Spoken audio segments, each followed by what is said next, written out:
a thumbs up that we are good to go. But while we're waiting, introduce my co-stars here today. First, we should introduce Biscuit, not the man, but the dog. Tell us about Biscuit, Lawrence. Biscuit has been with me for 6 years, and he has on Instagram, Find Biscuit, more followers than I do on my Instagram.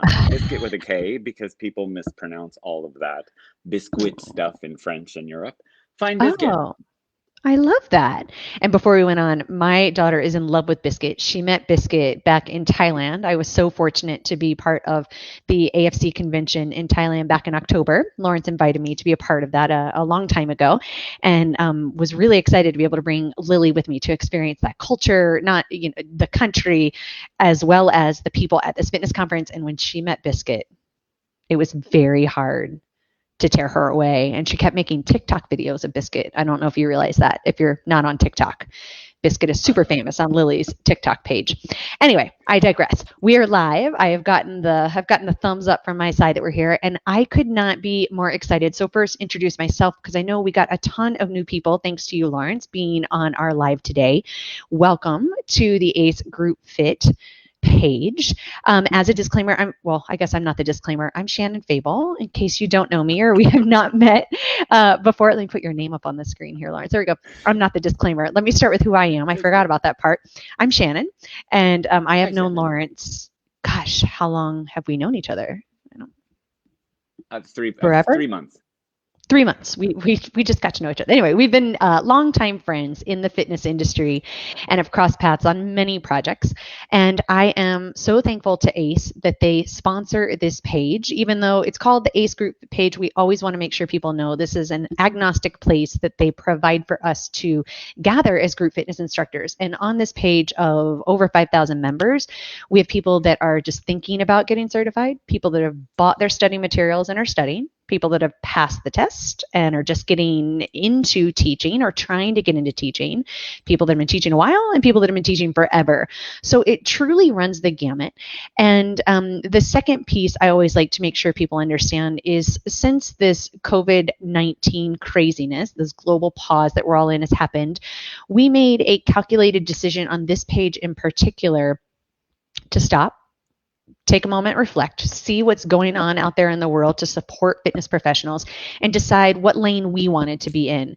And what I discovered, I think you are the fourth webinar that we've done now. It's hard to believe it's been that long, right? Like, I've been in my house for 5 weeks. Anyway, I won't talk about it. We decided 5 weeks ago that what we wanted to do was just support the group fitness instructor, both professionally but also personally. What you won't find a lot of on this, and especially in these lives we do on Mondays with the guests that I bring on, we're not tackling actionable, practical tips of how to deliver your fitness classes right now in the moment. Now, we're going to talk today with Lawrence about how to make, possibly if you're virtually streaming or doing a digital strategy, how to make that better. But we always want to make sure any practical tips we're giving you are setting you up to be successful long-term when we come back, so we can recover strong. And then we're also just making sure that we're trying to take care of you holistically, because we are all going through this, right? So that's my disclaimer. Now on to Lawrence. Thank you for joining me again, because we just did a Facebook Live 10 days ago on the Group X Pro page, more specifically about how managers can support instructors from afar. So if you're a manager and you want to go take a look at that, please. It was chock full of amazing advice. And on the heels of that, I asked Lawrence how we could repurpose and bring a similar message to instructors. So Lawrence Biscontini does not need any introduction. If you don't know him, I don't know how that's possible. Well, no. You may just be getting into the industry. That may be why you've not experienced Lawrence, but I promise you'll be a lifelong fan like I am after this. Lawrence is an award-winning fitness professional with every organization under the sun, both domestically and internationally. I think you own like 3 houses in very exotic places that I want to visit: Puerto Rico, Greece, and New York. Is that right? Yeah, it's amazing. Has a really cool dog. What else? Super fashionable. Nothing. That's it. Super fashionable and philanthropic. He does a ton of mentoring for fitness professionals, and I am honored to call him a colleague, but more honored to call him a friend. So thank you so much for being here. Yay. Thank you very much for having me here, Shannon. It's an honor. And when you mentioned that you were in AFC, you were there more than once. And Asians are picky about their people and they loved you. And it's wonderful to collaborate with you on multiple platforms. Thank you. If Shannon Fable calls, icon in our industry, number one, you're nervous. And number two, you're honored. And number three, you don't say no. So thank Oh, you. well, thank you. Well, I'm excited because I know we've talked a lot over the years about supporting group fitness professionals in general, where I feel like in the last couple of decades, group fitness has become very niche and format specific.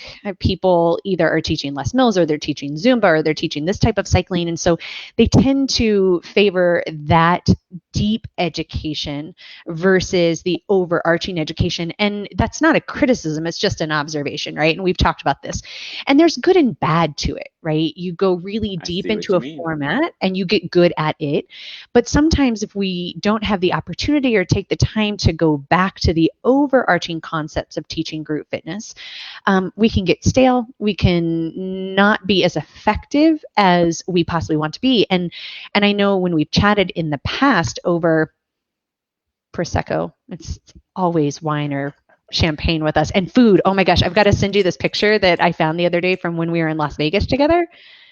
And I don't know why we were in Las At Vegas together. Switch, the restaurant you took me to Was that what it in was? the Wynn Hotel. Yes, and then we went to see Love, the Cirque du Soleil show. Oh, anyway, Lawrence and I are a hot mess. We're like total rabbits. We follow squirrels everywhere. Let me get back to what I was saying. I Um, hear you. I know in some of these conversations, what we talked about is part of the issue with getting back up here. Sometimes we just don't have the time to pause and take time to readdress these global conversations. So like I've been saying the last 4 weeks, I'm really trying to embrace the good of the pause. And the conversation we're going to have today is going to be one of the highlights of your pause. You finally have I the feel time you. to not worry about your choreography, not worry about your class planning, not worry about showing up and subbing out your classes and being there and cleaning things. You can truly focus on the art of cueing. And Lawrence has so much information to give about how to elevate your cueing. We're going to talk about visual, auditory, and kinesthetic today, right? Sure. Yeah, and man Absolutely. after my own heart, I actually sociology major and a minor in communication studies with an emphasis in neurolinguistic programming. So I know it comes from that. It's one of my favorite subjects to talk about. So let's dive in. You want to tackle them in that order, or give us your intro and then we'll go in, Sure. in that order. Okay, go. That's It's your great. show If you now. notice on your intro, three things I said in order were I see what you're saying. And then I said, I hear you. And then I said, I feel you. How we relate to people, and yes, you've prefaced this as teaching wonderful ideas. We could take this pause and work on our communication skills. And as you, with a master's in communication or education, I can say if we can't work on our just significant others in our retreat or quarantine, let's replace some older habits with some new habits. So when we go back into the world, we're better communicators. We either Mm-hmm. say when we understand something, yep, I see what you mean. Or, yep, I hear what you mean. I hear you. Or, yes, I feel you. You feel me. I feel you. And that is the crux of how we learn, how we understand, how we relate to others, and therefore, as personal trainers or group fitness instructors or managers of all of those people, how we cue and communicate with Mm-hmm. each other. Are we primarily visual? Are we auditory? Or are we kinesthetic? And since there are three ways to learn and three ways to communicate, the more well rounded we are, will increase our chances, especially when we don't know the people on the other side of our Mm-hmm. screen now, to be more heard and more felt and more understood and more seen by more people. I want to increase my chances to connect with your heart and eyes and ears and not just be one dimensional or two dimensional. I want to be a three-dimensional, untouchable communicator or cuer. Right. And it's so important because, you said we all have our way that we communicate and want communication. And sometimes when we don't take the time to think about we don't know in group fitness how other people are receiving the information. And we tend to cue in our favorite style of communication, fair, Right. right? So right now, such an amazing time to take all these tips that Lawrence is going to give you and put them into practice because you're not teaching live or as many classes probably right now as you were 5 weeks ago. So super excited. Get your pins ready. You can always come back and watch this again. Drop questions over in the comments because I can see them and I will and I can ask Lawrence those. So let's start with visual. Tell us all about visual. I can't tell all about visual, but I'll give you some practical tips if Okay. that's okay, just little pieces. The first is whenever our hands are able, let's try to complement what's coming out of our mouth. If our discipline allows. I should, by caveat, say if you've signed a Sure. contract with specific sort of pre-formatted or pre-choreographed, I'm not allowed to leave my stage, I'm not allowed to speak, or I'm not allowed to do something else, then this is, Hmm. I don't know, to quote a very wise woman, spaghetti to the wall, see what sticks. But if you're allowed to be in charge of what comes out of your mouth, what comes out of your hands, and what goes into their heart, let's think a little bit about visual. I always ask myself, and I learn from myself by watching, recording yourself, and now it's more ubiquitous than ever to Hmm. see yourself Hmm. and other examples of what's online. Could my hands possibly be more significantly and appropriately be conveying what's coming out of my mouth?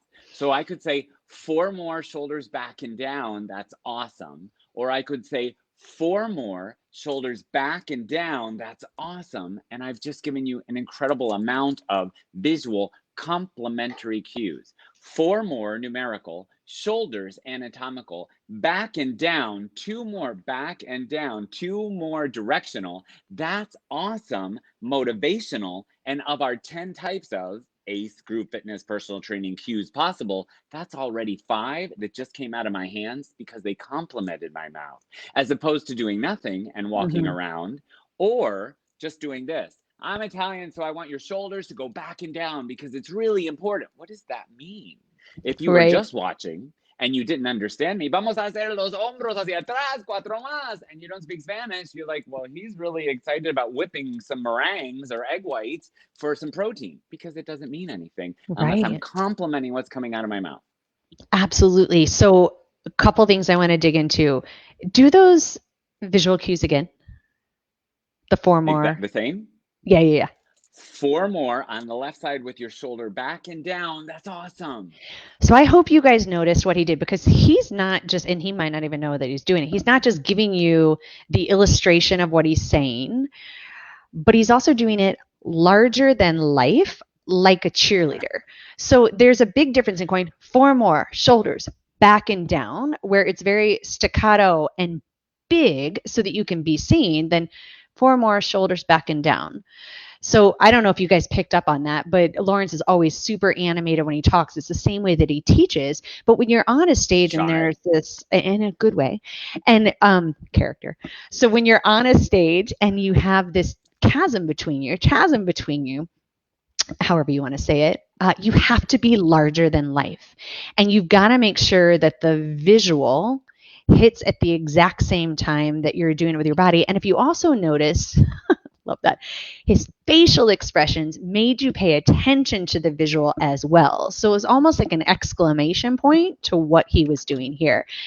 The other thing, and I know you preach about this all the time, the art of mirroring. What I've loved witnessing lately is people having to relearn a skill that has been lost in the last 15 years. When you are teaching online to people, you are facing them. So everyone has had to rewire their brain and remember how to cue in this way. And can you talk a little bit about that? Because if I'm doing this, and granted, there are some things that you have to face the mirror and do if they're complicated dance, complicated choreography, but in a strength training class, in a circuit class, in a cycling class, there is zero reason anyone should ever have to look at your ass. So I I'm want so you glad we to, have 2 hours okay, for our we have time 2 hours together, for this. because Go talk about mirroring. talk about mirroring. Now, depending on the device from which you're streaming, it's important to know that some of our options out there give us the option to flip or to mirror. So when Mm-hmm. people are receiving, maybe your left becomes their left. Or, as I'm demonstrating on the programs we're using today, from me to you, through Shannon and World Wide Web, I'm thinking as you're looking, this looks like your left, it's my right. You don't even have to go there if you pick landmarks. I like to show, if it's in my Yes. living room, if I'm out at my pool, here's the wall, here's the pool. Wall arm, here's pool leg. if I say we're going to move towards our pool, we're going to move towards our leg, and then you've already made the dyslexics feel acceptable. You've drawn into active agers being able to Mm-hmm. understand movement towards recognizable landmarks as opposed to getting ready or getting rid of right and left. But know that if you don't do that, or don't set yourself up for right or left, you're going to be cueing to the opposite of what you're seeing, and that's going to take away or undermine your own self-confidence. Right. Right. And I With noticed this that, and uh-huh, I just want to capture this because so many people are starting to talk about, but hey, wait, when I'm doing digital, like where self reverses it, and now I'm totally confused right or left. You just solved the problem and I had written it down to make sure we didn't forget about it. Stop saying left and right. Cue landmarks. And I think what you just said right there at the end is so important. You have to orient them to the landmarks at the beginning of your class. And then who cares? I know we have this innate need to start on the right leg and make sure everything is balanced. Life is not balanced. Like forget about it.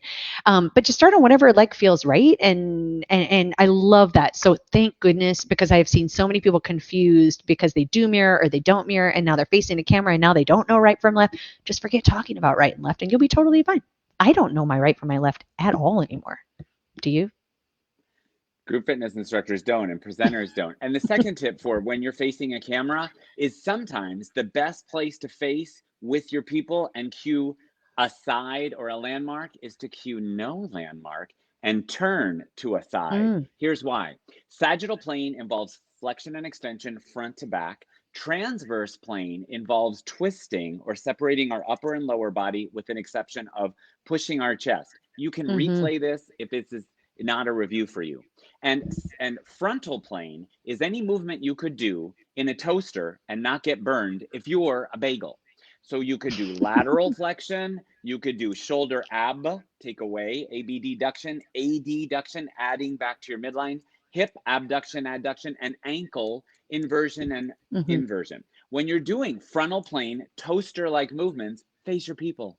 And when you're doing sagittal or transverse, turn to the side, forget sides, and show people that they can move anything they want. And then the next time, mm-hmm. do your other side, but Yeah. let them have access to what it looks like from our side. I love that. And some other people are commenting about, and I know you and I have learned this teaching in other countries People where are here, people, people are watching. tons of people, this is very exciting.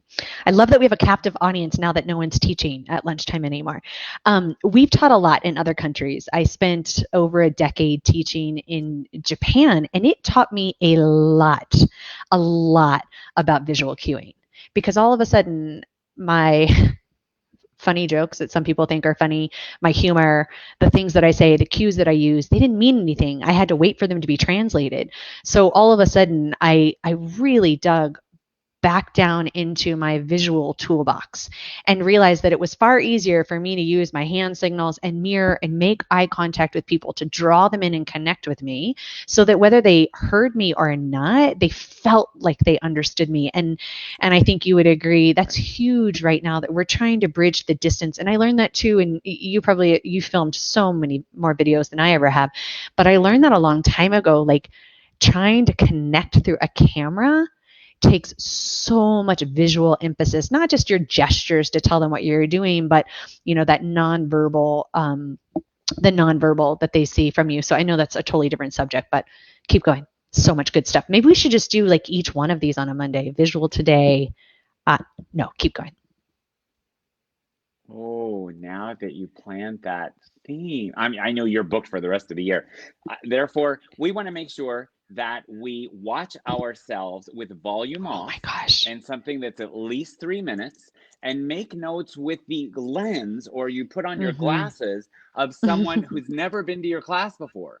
And you say, from the novice's point of view, the mother's like point of view, and an elite athlete's point of view, wanting to get in a more level 3 approach to movement, is do I offer enough cues to Mm-hmm. follow the general gist based on my hands? Because you can't hear when you're watching with your visual glasses Mm-hmm. what's coming out of my hands for all cues. It's one thing to say try to breathe through your nose if you can, and it's another thing to say try to breathe through your nose if you can, right? Because Mm-hmm.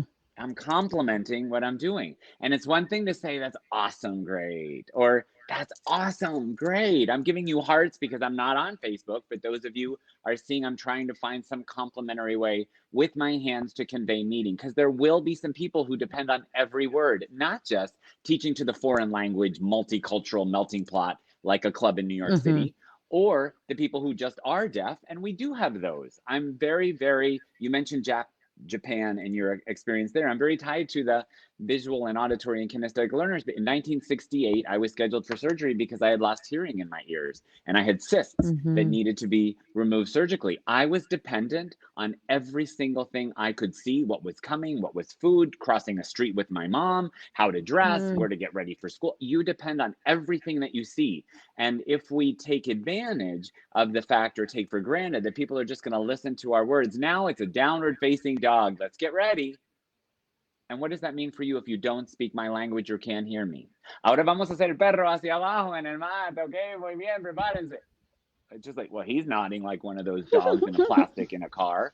What does it mean? We have to compliment That's with our awesome. hands and our Oh my body gosh, we expressions. could go so deep into visual because, like I said, there's the things that Lawrence started off with, which are the gestures or the symbols that help people follow what you're saying, especially if they don't quite understand what you're saying. And then there's this whole nonverbal piece. But the big takeaways I heard were: get back to mirroring, stop saying right and left. Lots of ways you can dig in there and try to use these gestures. Sorry, again, I'm trying. Yeah, gestures to articulate or emphasize what your mouth is saying. But now let's get to our mouths.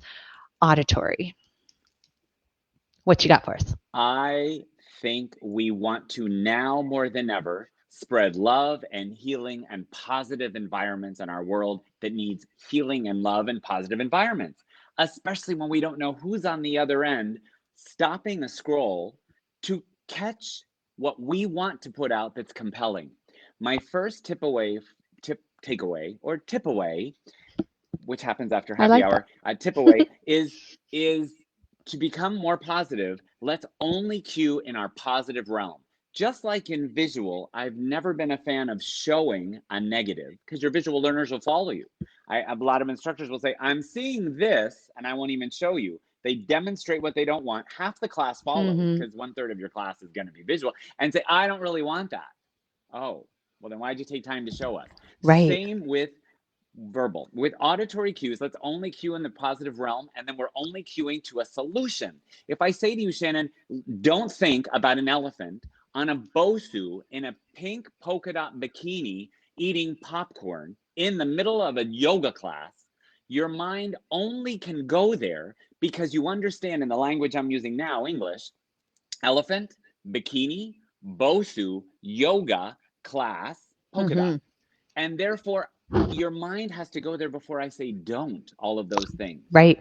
We tend to do double negatives in fitness. Don't forget to breathe. Don't grab your ball there. Don't drop your weights when you put them on the floor. If we only get into the habit for now, at home with our significant others, boyfriends, girlfriends, lives, and pets, with keep breathing. Keep a quiet sound when you put your weight on the floor. Keep breathing. Keep your shoulders back and down as you inhale through your nose and set yourself up for success. Mm-hmm. Keep a neutral wrist as you're lifting on your tubing. Keep weight that is appropriate for you so you keep your shoulders back and down. Keep your navels in.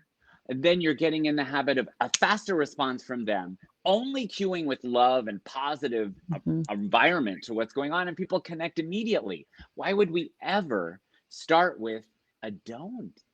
Yeah, it's hard. I think sometimes path of least resistance, right? It's easier to shout out what you don't want than what you do want. I want to go deeper into two, and I think you talk about these two ideas in a slightly different way, but um, actually, just one. I want to talk about anchoring verbal cues.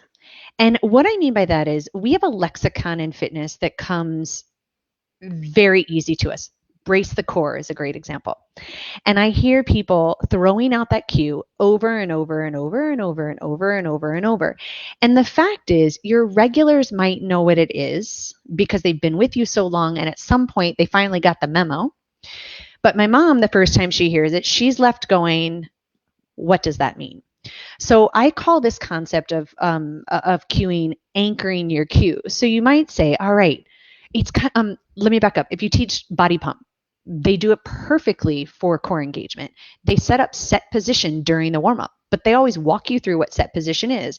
Feet hip distance apart, knees slightly bent, tailbone down, engaged three dimensionally, chest up, shoulders back and down, chin on the horizon, or eyes, chin lifted, eyes, I can still remember, recite it from like 20 years ago, eyes on the horizon. This is set position. So throughout the rest of class, if I say set position, this is what I mean. So you have permission to shorten the language, but it can't be secret code. Does that make sense? And to your point, it's got to be stated in the positive, but we've always got to like explain it at the beginning and give them some, and I know you're going to get to kinesthetic, visual and kinesthetic way to find out what you mean, and then you can get to the shortened version of it. Do you have anything else to say about that or ideas for that?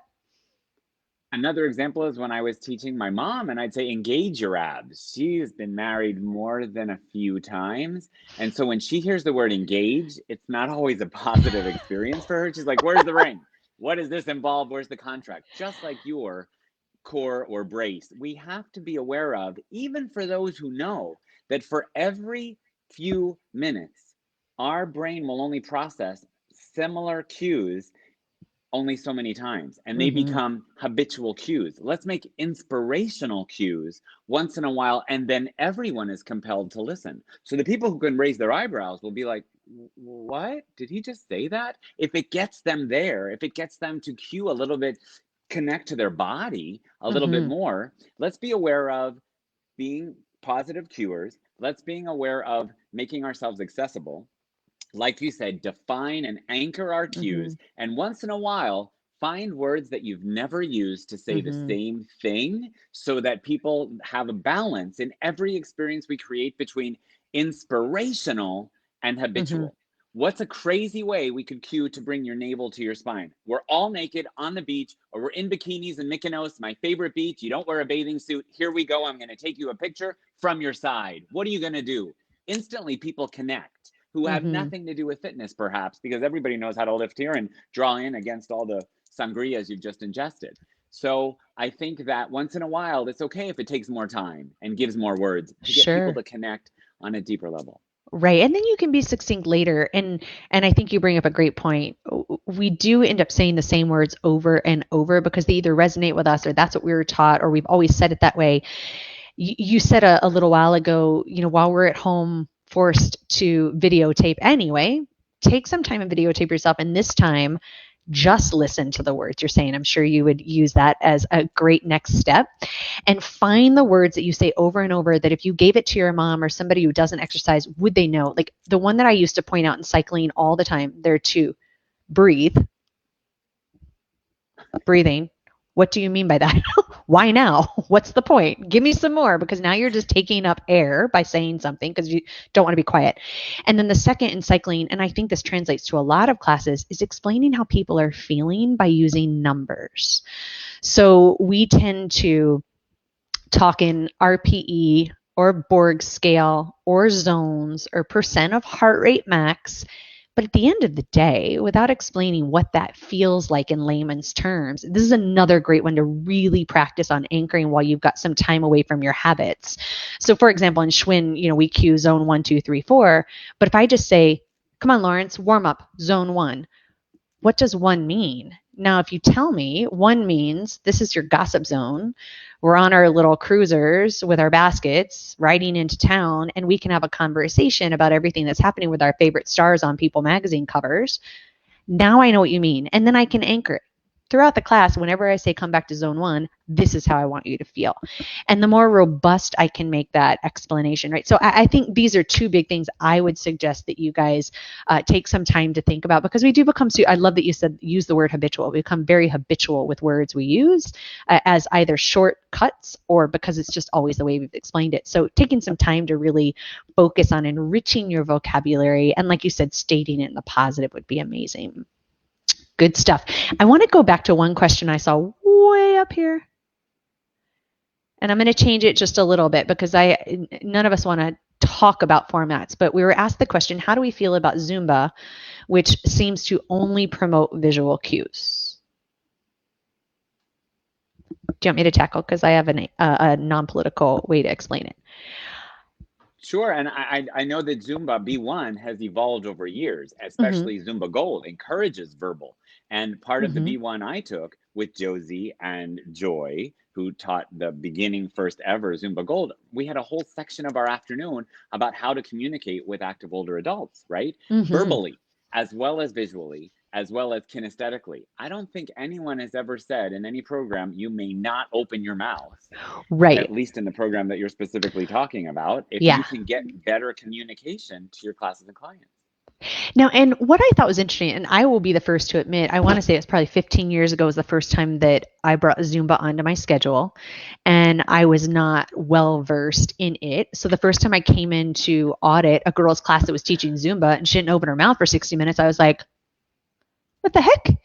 And then I talked to her about it. She explained it. And you know what? I found it to be lovely because it made her a better teacher in all of her other classes. She got very good at doing the nonverbal that we talked about earlier, the visual, like you call it. And the other thing that was really interesting to me when I stepped in and I asked members why they loved it so much, because they actually would write in comment cards how much they enjoyed that the instructor in Zumba did not talk. And when I would interview them and dig deeper, because I never take a comment card at face value, I'm always like, tell me more about that. Tell me more about that, because it stood in the face of everything I'd ever thought to be true about queuing. They said two reasons why I love this. One, when you're not talking to me, I can concentrate on what am I doing and I can't get it wrong. There's something really interesting with our verbal cues. This goes back to you saying state in the positive, right? Because people are used to people teaching them verbally. And when they don't get it exactly right, it makes them feel like they're wrong. So I thought that was a really interesting thing to come out of me interviewing some of these members. And the second thing they said is, I actually have stopped going to a lot of other classes because instructors tend to talk incessantly, and I can't find my way through the garbage to the actual stuff that I need to hear. It's distracting. So again, just like Lawrence said, I don't think the Zumba police are not going to come after you if you do talk. But I think because they emphasize the nonverbal so much, it has really taken some instructors teaching to the next level. And there's some lessons we can all learn from that about how to turn up the visual, turn down the auditory, or become a little more succinct or specific about how you're using your words so they have greater impact. Yes, we have two ears and one mouth so we can listen, and two eyes so we can watch twice as much as we actually speak. That sums up, going to what we began as a preface. Mm-hmm. Cueing has three dimensions. And to the degree that we are three-dimensional cuers, helps improve our chances that the majority of people will communicate on three levels: visual, auditory, and kinesthetically to us. It's not a judgment that they have to be 33 and a third percent Mm-hmm. equal in every experience. If you walk in and leave and have never opened your mouth, and have never even identified your name or new people or said what day it is or welcome back from our world retreat or quarantine because a program said I'm not allowed to open my mouth, not that any program says that, then if there are three dimensions of cueing to be a teacher, I just ask, to what level are you embracing all three potential ways for you to communicate and them to learn? Absolutely. Ooh, so much I could get into here about that pie chart about how your words are only 7% of the message when people Right. hear it. We won't go NLP. there. Oh my gosh, it's so good. Okay, another subject for another week. Let's dive into kinesthetic. And I know we're keeping you longer than we normally do on ACE, but I hope give us a few thumbs up if you're still cool with it, because I think this is really great information that we don't want to cut off yet. I'll pause and wait for that positive affirmation, or maybe I I'm won't sure because they're all I'm saying, enjoying Shannon, talking they to want you to anyway. stop. They have to go. They just want to go for No. happy hour, and day drinking is now an early event. It is, right? Oh my gosh, I made the best drink yesterday. Do you want to hear about it while we're waiting for our positive Lemonade. affirmations? Tell me. Well, it had lemon in it, but it was lavender gin and prosecco with a lemon twist. Oh, you have access to stores. Come to Hmm. Puerto Rico. Okay, good. Anyway, okay, let's move on. Let's go to kinesthetic. Touch me, baby. Kinesthetic to me is means that people don't really care how much you know, but they want to know how much you care, and people will leave and come back to you and spread your message when they're not just touched in their body and what's gone into their eyes or ears, but what's come out of your heart that affects them.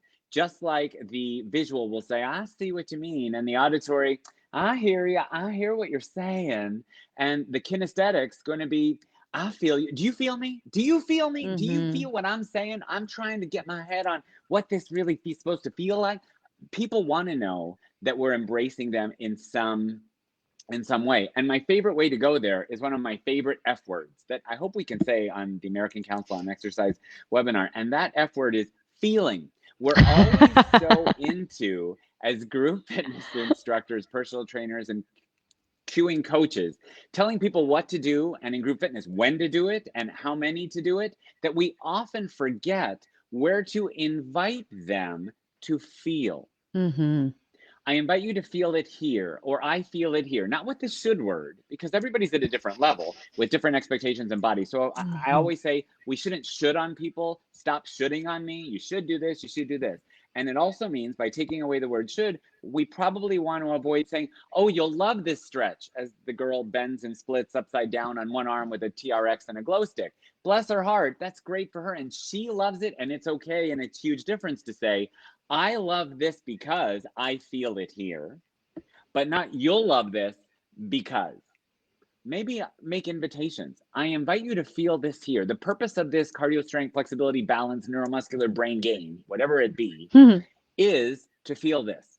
And then people can sort of connect to themselves. And along with the F word of inviting them where to feel, because we rarely use, ask yourself the next time you do something for 60 minutes, if you can use that F word once per 10 minutes. That's only 6 times in a class, but good for you if you can, because it's super hard. 2 other words to get you into that kinesthetic cueing with words and then stories are pretend. When you can use the word pretend, pretend that you are the top of a jar and you're twisting, but you're not the bottom of the jar that's stable. Instantly, kinesthetic people are all there with the metaphor and the term and outside Mm-hmm. of class, and they've got jars of Haagen-Dazs, whatever, at home, and they can relate to that as opposed to do, say, count, count, count, watch. Kinesthetic want to feel. So the more we can use feeling and pretend cues, help people draw in. There are other words as well, but I don't want to take up too much time. Yeah, no, but I love that you're talking about, because I think we all falsely assume when you talk about kinesthetic, and I know in a lot of our group fitness certification information, we dive in really deep on kinesthetic about when can you go make hands-on adjustments, or when can you stand next to someone, and when can you, and it's not always available, 6 feet. especially, yeah, definitely not now. And it's going to be for a long time. You are not going to be able to go near these people if they want to stay comfortable. And also, you're doing digital, you're streaming, you are video stars now. So I love that you're introducing us to this concept of cueing kinesthetically, so using our words. And again, I love saying you shouldn't should on anyone. And the tenet that we talk about at ACE is, let me see if I can explain it without butchering it. We've got to trust that our clients, that our participants are the experts on their bodies and what they need at every moment. I'm just a shepherd, right? And even though this class is HIIT, and I know that to really get what you need to out of HIIT, you need to get to a place where you want to kill me and you can't talk. Someone may have chosen to do my HIIT workout online today because it came at a convenient time. They saw me, they liked the music, they jumped in, but it's not what they need. Same thing might happen live, right? They might just stumble into, and I see it all the time where instructors are so flummoxed by, well, they came to this HIIT, but they're not working as hard as they should have. I know they can do more. I know they can be more. Your job is not to tell them that. Your job is to empower them to decide what's right. And so I think that's a big part about kinesthetic is like, here's what I'm inviting you to do. And if you want this benefit, here's how long it's going to last. Here's what I want you to feel. Here are your options to get there. And then let them choose their own thing and stop putting your ego into it. They're not following my choreography. Sorry, that's a whole nother soapbox to get on, so I'll get off of it very quickly. But you introduced It's me not a to, soapbox. It's about making people feel it's important, successful and right? getting in touch with their bodies to self-select because we're very heterogeneous now. It's only kids that are homogeneous. We've all got issues in our tissues, twinges in our hinges, and half of them can't Right. hear us. So let's just work that they feel comfortable. And if they're going to push themselves, they decide to accept an invitation to accept another level. And it's for them to decide. Who cares if they're doing it or not? They showed up, and that is better than 85% of the world, right? And this is going I to be agree, Shannon. hugely important when they come back, because I know we're phase one of this. I mean, you've heard that, Lawrence, right? Phase one of American recovery is open the gyms. I'm not going to talk about it because I'm excited that we are, but I'm optimistic that it's all going to work out.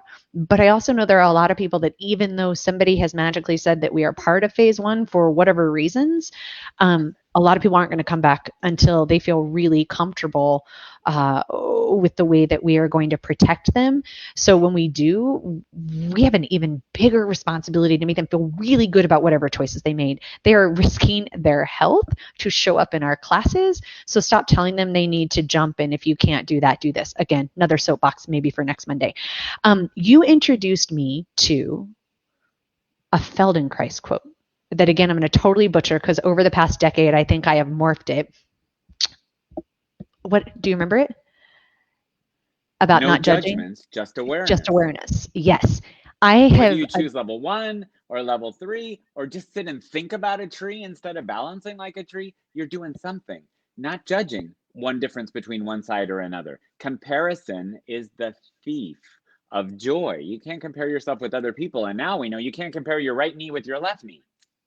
Right. And I mean, when you introduced me to that quote, I have adopted it. We used it at Ballatone. I'm not sure if it's still part of the Ballatone lexicon, but it is a part of everything I said. And I love, someone over here said, yes, I always tell them they walked through the door, and that's huge. My plea, or my next level up that I invite you to take, is don't just say it, believe it, and then make them feel it. Right? So we can all say at the beginning of class, deep breath in, deep breath out. I am so happy that you made it here today. That is huge. Let's get to it.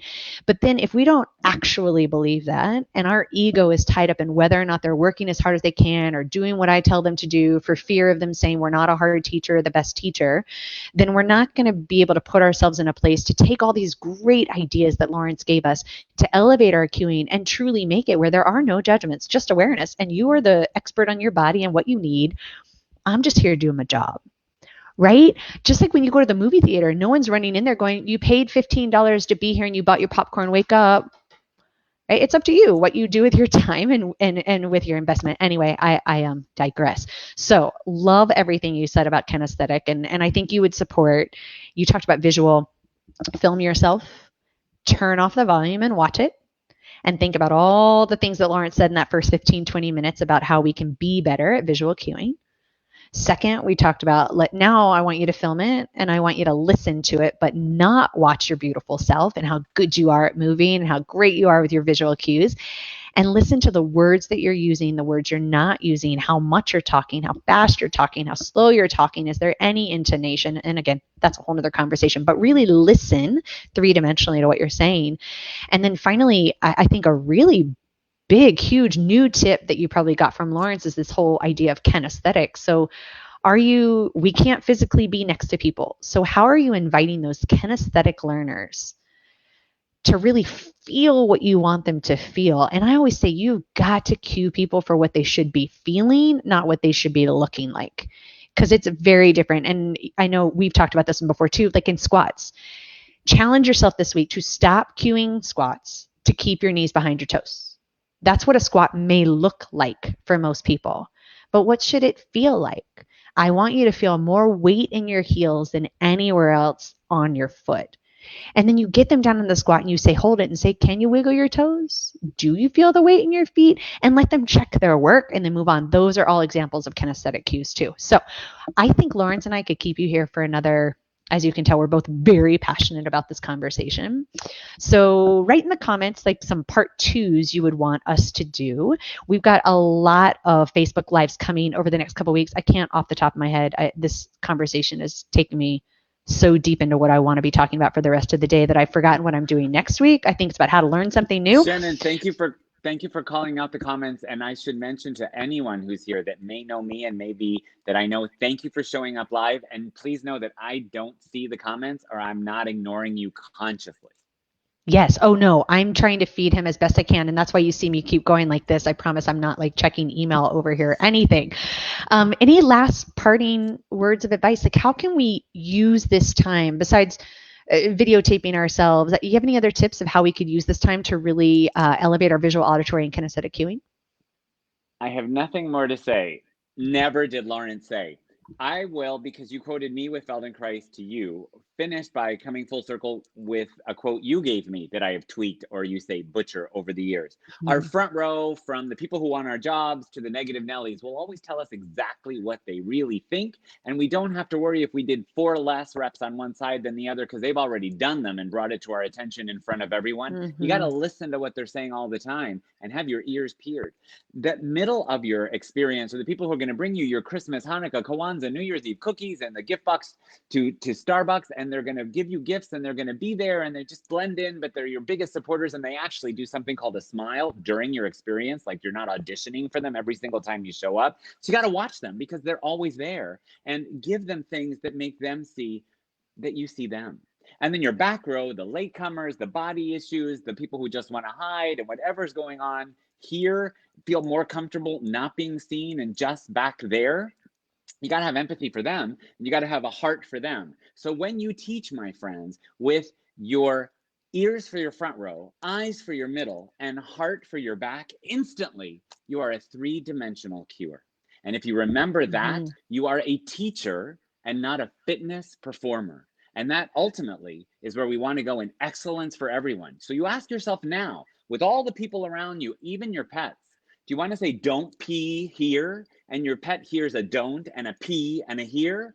Or take your pet out and say good pee pee here, and only emphasize what's positive about our world? Because I don't know about you, but I just want more love and positives. I don't have Yeah. time for the negative. Yeah. And I'm going to take your, gosh, you know how much I love this whole, my eyes are on the front row. I'm looking at the middle row. My ears are for the front, because they'll tell me everything. Mm-hmm. You have to have eyes for the middle, The middle. and you have to have a heart for the back row. Right. And then I want you to take it one Ears, step further, eyes, and because I heart. also talk about think about the people that haven't yet made the choice to step through the door into your studio, or haven't stopped, right? That are just watching. And if you teach in a space where I used to teach, where it's a fishbowl and people are on the ellipticals, they are checking you out, and they can't hear what you're saying. All they can do is see how you're interacting with people. So I always like to take it just that one step further. Like, yes, my heart and my head is with the back row and beyond, is what I say, because the front row will be there whether you were there or not. The middle row is feeling consciously competent. They're leaning into it. They'll eventually be in the front row, but your heart and your head's with the back row and beyond, because that's what truly makes a difference. And that's why we were put on the earth. So, gosh, I can't thank you enough, Lawrence. This was so much fun. As always, I could talk to you all day, every day. Thank you. Thank you for inviting me Yeah. here. Thank you for the people who came in. Thank you for the people who are watching this after. Thank you for making comments and leaving a trail live or later. And thank you for just joining us. Thank you, Shannon and Ace, for having this platform that you don't have to be Yeah. certified to be accepted into this group. Yeah, I appreciate it. Well, more to come, you guys. We are here for you every Monday around, I can't name all the time zones, but 12 p.m. for Mountain. Do your math. There are apps for that, just Right. in case you're wondering. Ask Um, Alexa. yeah, and then we'll also be back. I'll be back on Friday on the Group X Pro Facebook page doing webinars for managers specifically about how to use this time to recover strong. So appreciate you guys. Stay safe, stay healthy. And if you have any questions, this is the place. We want you guys in on the conversation. So appreciate your time. And we'll talk to you soon. Okay, bye, guys.